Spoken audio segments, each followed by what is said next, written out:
Από το Έχει Γούστο προσπαθούμε κάθε μέρα να σας φέρνουμε κοντά σας, να σας ενημερώνουμε, να σας κάνουμε γνωστά κάποια πράγματα που υπάρχουν δίπλα μας σε αυτή την πρωτεύουσα, την ελληνική πρωτεύουσα, αλλά τυχόν δεν τα γνωρίζουμε.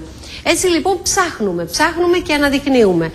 Ένα από αυτά που βρήκαμε και μας έκαναν εντύπωση είναι ένα σπάνιο μουσείο. Είναι το πρώτο ελληνικό μουσείο αυτοκινήτου. Μοναδικό στο είδος του στην νοτιοανατολική Ευρώπη, έχει σπανιότατα εκθέματα.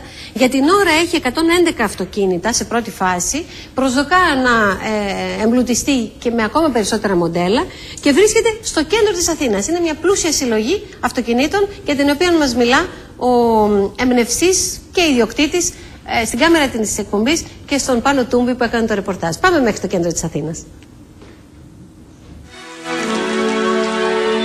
Έκθεση με ιδιαίτερο ενδιαφέρον, λόγω της σπανιότητας των εκθεμάτων, θα χαρακτηρίζαμε το χώρο που στεγάζει τα 111 αυτοκίνητα αντίκες, τα οποία παρατάσσονται με χρονολογική σειρά και ξυπνούν μνήμες αλλά και κάνουν τον επισκέπτη να νοσταλγεί άλλες εποχές.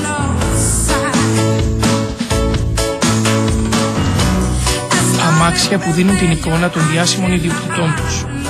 Ανάμεσά τους, η Mercedes του Paul Newman, η Chrysler του διάσημου ροκά Robert Plant, λιμουζίνα αντίκα του Sir Lawrence Olivier. Ο ιδιοκτήτης και πρόεδρος του Μουσείου Αυτοκινήτου μας μιλά για τη σημασία της έκθεσης.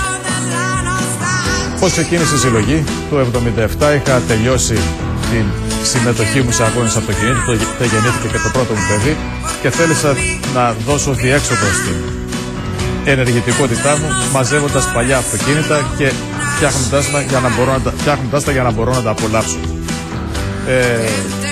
Έτσι πέρασε μια δεκαετία και περίπου στα τέλη της δεκαετίας του 80, αρχές 90, και ενώ είχα φτάσει στα 20 αυτοκίνητα που πρακτικά ήταν τα παιδικά μου όνειρα τα οποία κατάφερα να βρω στην ελληνική αγορά, μου δόθηκε ευκαιρία να αγοράσω μια ολόκληρη συλλογή που αριθμούσε άλλα 20 αυτοκίνητα.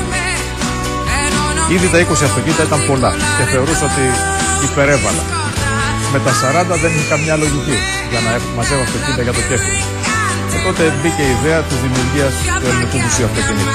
Το μουσείο είναι 5.000 τετραγωνικά, είναι από τα μεγαλύτερα της Ευρώπης.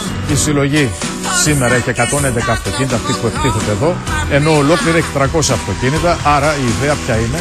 Ότι πέραν των θεματικών εκθέσεων που θα κάνουμε, λόγω χάρη με το ελληνικό αυτοκίνητο που θα έχουμε από τρίχλες, μοτοσυκλέτες μέχρι το Άττικα Δημητριάδη, μέχρι το πρώτο ηλεκτρικό αυτοκίνητο που βγήκε σε σειρά παραγωγής που το έκανε η οικογένεια Γουλανδρή στο νεόριο της Ήρου, έχοντας προπολίσει την παραγωγή στην ηλεκτρική εταιρεία της Μεγάλης Βρετανίας και αυτά τη δεκαετία του 70, πολύ πρωτοποριακό.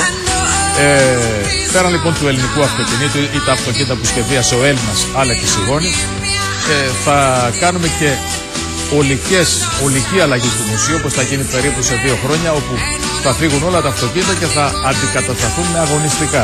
Από Φόρμουλα 1 μέχρι φόρμουλες προπολεμικές, μέχρι αυτοκίνητα ραλί, αυτοκίνητα που έχουν κερδίσει το ράλι Ακρόπολης από τη δεκαετία του 50. Η συλλογή αυτή καλύπτει τα παιδικά όνειρα πολλών από εμάς και κάνει τη φαντασία να τρέχει ανέμελα με αμάξια που είτε είδαμε σε ταινίες του παλιού καλού κινηματογράφου ή που θα θέλαμε να είχαμε και δεν καταφέραμε ποτέ να αποκτήσουμε.